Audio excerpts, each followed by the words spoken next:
Hello, everybody, and welcome to the 40th episode of our day 47 day Lenten journey. And we are now starting the Holy Week. So, without further ado, let's jump right into the Sunday sermon of Father Mike Schmitz for Palm Sunday. Let's listen in.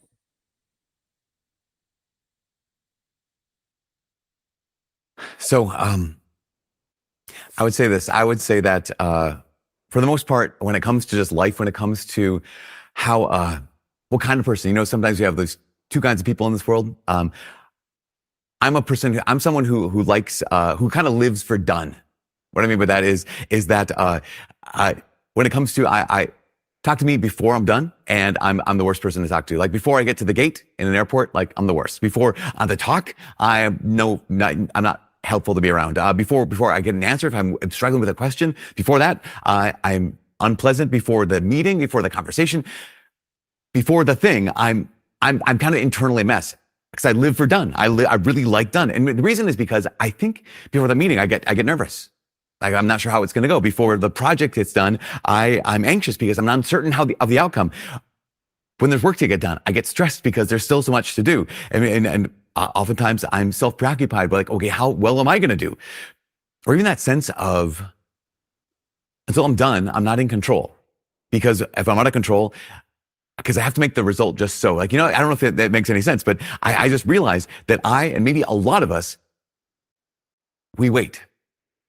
Like we wait until we're done, or we wait until we're there. And so what I find myself doing is I find myself putting off a lot of joy until I'm there. I find myself putting off a lot of peace until I'm done. I find myself in some ways putting off life until I get there. This whole Lent, here we are on Palm Sunday, this whole Lent, we've been training, right? Because the season of Lent, we know the season of Lent is not just a time of self-denial and not just a time of self-discipline. It's a time of asceticism. Ascesis means training. And so we're training to become like Jesus. We want in this week and up to next week with Easter, we want to be the kind of people that we weren't at the beginning of this, right? We want to be trained to be more and more like Jesus. And so what have we done? We've entered that place of training, right? The place of the way, that dojo, the place of the way has been silenced. We entered into the desert. The place of the way was the crossroads. The place of the way was the valley. The place of the way was home. Last week, we realized the place of the way was the dead ends that the Lord leads us to. But I'd say this Sunday, this is the final place of the way. And I think it's maybe the most profound, maybe the most crucial place of the way, especially for those of us who want to just be there, right? For those of us who want to just be done. The most important place of the way is here. For those of us who just want to be done, the most important place of the way is life on the way. I'd say this, I would say to be like Jesus. If we want to really truly look like Jesus, want to have our focus like Jesus, especially again, if you're like me and you just want to be there, the place of the way is here. If I just want to be done, the place of the way is actually on the way. So for the last couple of years, I'm literally for the last maybe 2 or 3 years, every day I've been struck by something, maybe sometimes a couple times a day. I'm struck by something Jesus said. I've been turning it over and over in my mind, like virtually every day. And there's something that Jesus does that so few of us who just want to be done or who just want to be there, he does something that we rarely do. We hear it at every Mass. And you're going to hear it in a little bit.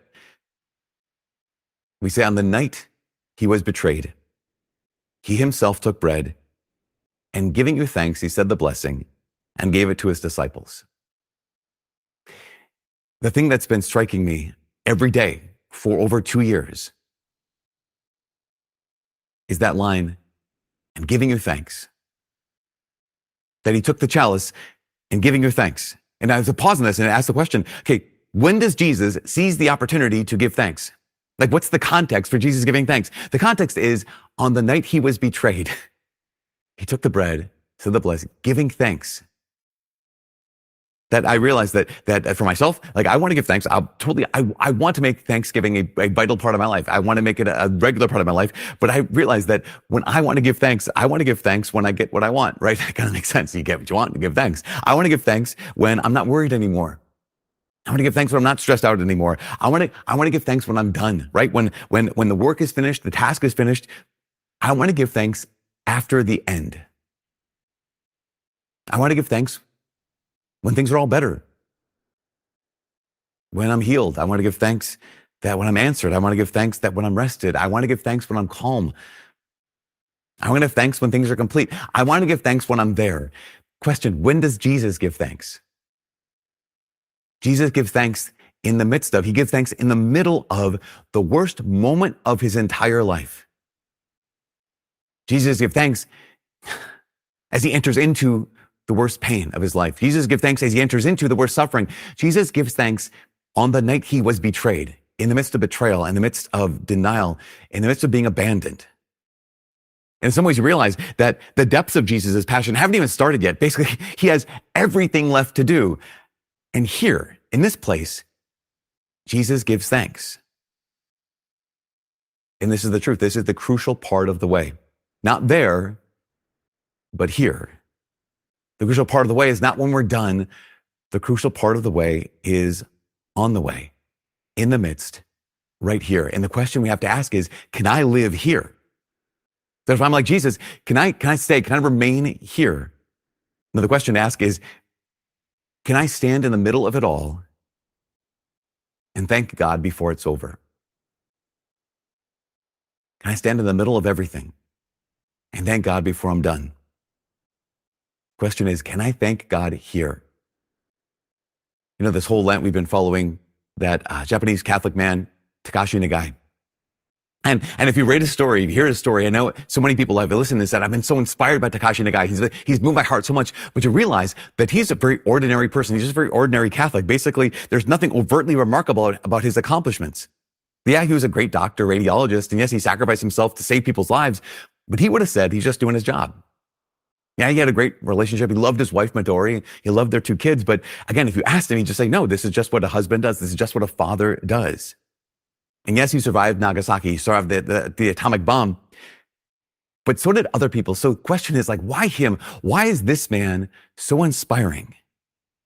And I think the reason, one of the many reasons, is because even though he was like us, he's pulled in so many different directions. Even he talks about this in Bells for Nagasaki, in the book A Song for Nagasaki. He talks about how distracted he was, how he wrestled with being distracted, that when he was at home, he was constantly torn back to, he wanted to go to his work. And when he was at work, he wanted to be home, but he battled that out and he fought to be right here. That he actually fought for that by giving thanks here. In fact, one of his sayings was, for all that has been, thanks. For all that will be, yes.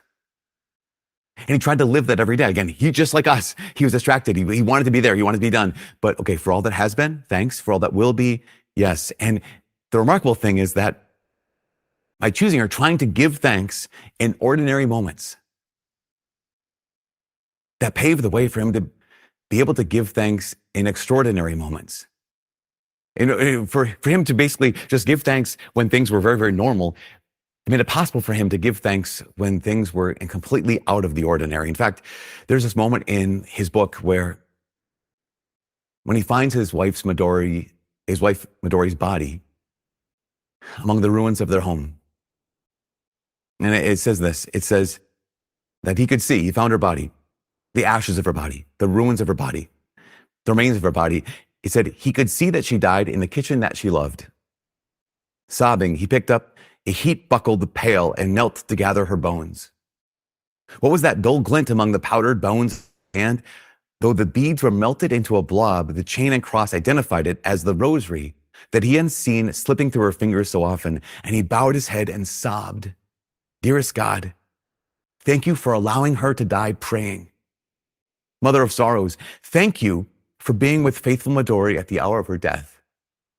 And as he carefully scooped the bones into the pail, he murmured, "Ah, gracious Jesus, our Savior, you once sweat blood and bore the heavy cross for your crucifixion, and now you have shed peaceful light on the mystery of suffering and death, on Midori's and on my own. And he concluded that whole prayer by saying, Lord, receive her with my gratitude. That he could give thanks while his heart was breaking. That he could thank God in the midst of his sobs. And that's why his life is extraordinary. This is why his life was extraordinary, that he saw and he recognized God here. He recognized God on the way, and in recognizing God, he was able to give thanks before he was healed. He was able to give thanks while he was weeping. He was able to give thanks before he got there. He was able to give thanks right here. It reminds me, in fact, of the wisdom of a man named Blessed Solanus Casey. Solanus Casey once said, he said, give thanks ahead of time.